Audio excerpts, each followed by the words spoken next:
এনডিআরএফের একটি দলের সচেতনতা শিবির হুগলির আরামবাগে বিপর্যয় মোকাবিলা বন্যা প্রতিরোধ সম্পর্কে বিস্তারিত আলোচনা করেন তারা। বুধবার সকালে আরামবাগ হাই স্কুলের এক শ্রেণীকক্ষে ছাত্রছাত্রীদের নিয়ে সচেতনতা শিবিরটি অনুষ্ঠিত হয়। এই শিবির থেকে এনডিআরএফের সেনারা ছাত্রছাত্রীদের উদ্দেশ্যে বলেন, ছাত্রছাত্রীরা বাড়ি থেকে স্কুলে এবং স্কুল থেকে বাড়ি পর্যন্ত যেমন ভালোভাবে যেতে পারে বা পৌঁছতে পারে, সেজন্য স্কুলে এই সচেতনতা শিবির। পাশাপাশি প্রবল বর্ষণের সময় জলাধারে ডুবে যাওয়া এবং শিশুদের সামনে বন্যার সময় আটকে পড়া মানুষদের কী করে উদ্ধার করা যেতে পারে তার প্রশিক্ষণ দেওয়া হয় ছাত্রছাত্রীদের। সেদিনের এই এনডিআরএফের স্কুলের ছাত্রছাত্রীদের নিয়ে সচেতনতা শিবিরে উপস্থিত ছিলেন আরামবাগ হাই স্কুলের প্রধান শিক্ষক বিকাশ চন্দ্র রায় সহ অন্যান্য শিক্ষক শিক্ষিকা সহ শিক্ষাকর্মীরা। কি জানাচ্ছেন এনডিআরএফের এক সেনা সহ স্কুলের প্রধান শিক্ষক, তাদের মুখ থেকেই বিস্তারিত শুনুন।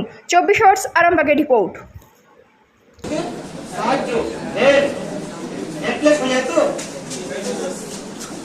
এবার তোমাদেরকে এটা শেখানোর উদ্দেশ্য কি আমাদের?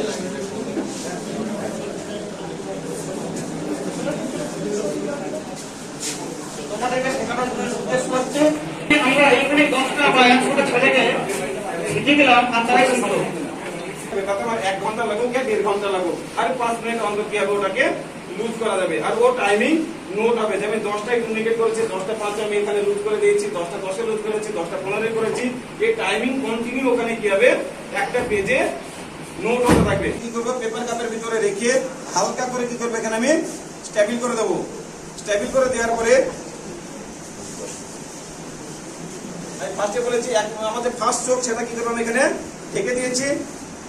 ঢেকে দেওয়ার পরে এখানে একটা ব্যান্ডেজ দেব। ব্যান্ডেজ নেওয়ার পরে আমি এটাকে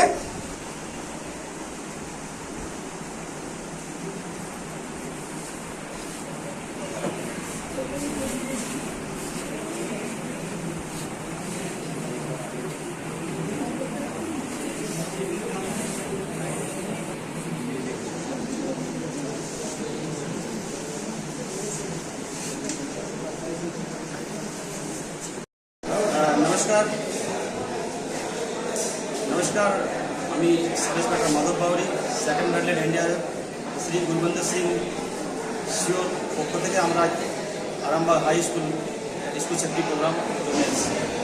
স্কুল সেফটি প্রোগ্রামের মেন উদ্দেশ্য হচ্ছে যে বাচ্চারা আমাদের ভবিষ্যৎ, বাচ্চারা বাড়ি থেকে স্কুল আর স্কুল থেকে বাড়ি পর্যন্ত তার সুরক্ষা, তারা সেফটিভাবে যেতে পারে, তার জন্য আজকে আমাদের একটা অভ্যাস প্রশিক্ষণ শিবির চলবে।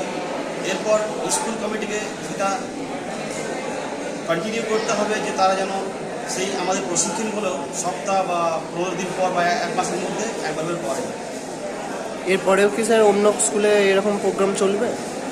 আরামবাগের ব্লকের মোটামুটি এখন সব স্কুলেই করছি, ইভেন পুরো অল ইন্ডিয়াতে চলছে আমাদের এনডিআরএফ তরফ থেকে প্রোগ্রাম। আমরা 2nd ব্যাটালিয়ন কলকাতা, সিকিম, এখন আমরা আরামবাগে এসেছি। আমরা আরামবাগ ব্লক করার পর আরও অন্য ব্লকে। স্যার কতক্ষণ ধরে এই প্রোগ্রাম চলবে? এটা পুরো আমাদের তো এটা পুরো 4 ঘন্টার প্রোগ্রাম। স্কুল কর্তৃপক্ষ যত টাইম দেবে সেইভাবে প্রোগ্রাম। আপনার পরিচয়? আমি sub inspector Madhab Bauri, 2nd battalion NDRF Kolkata. আমাদের এনডিআরএফ এর টিম আমাদের স্কুলে এসেছেন। ওনারা 2-3 দিন আগেই আমাদেরকে যোগাযোগ করেছেন। আমাদের যে সমস্ত প্রাকৃতিক দুর্যোগ আমরা সামনে আমাদের আসে, খরা, বন্যা, ভূমিকম্প, বিভিন্ন সময়েতে যে আয়লা আমফানের মতো ভয়ঙ্কর ঝড়, আমরা যাতে ইমিডিয়েট মোকাবিলা করতে পারি, কারণ এনডিআরএফ টিম তো সবসময় আমাদের কাছে থাকবে না, তো ইমিডিয়েট যাতে আমরা রেস্কিউ করতে পারি সেই জন্য আজকে একটা অ্যাওয়ারনেস প্রোগ্রাম হচ্ছে আমার আরামবাগ হাই স্কুলে। আমার স্কুলের ছাত্রছাত্রীদের সেই অ্যাওয়ারনেস প্রোগ্রাম করার জন্য ওনারা এসেছেন। কতক্ষণ চলবে? 2 ঘন্টা ধরে এই অ্যাওয়ারনেস প্রোগ্রামটা চলবে। আপনার পরিচয়? বিকাশ চন্দ্র রায়, প্রধান শিক্ষক, আরামবাগ হাই স্কুল।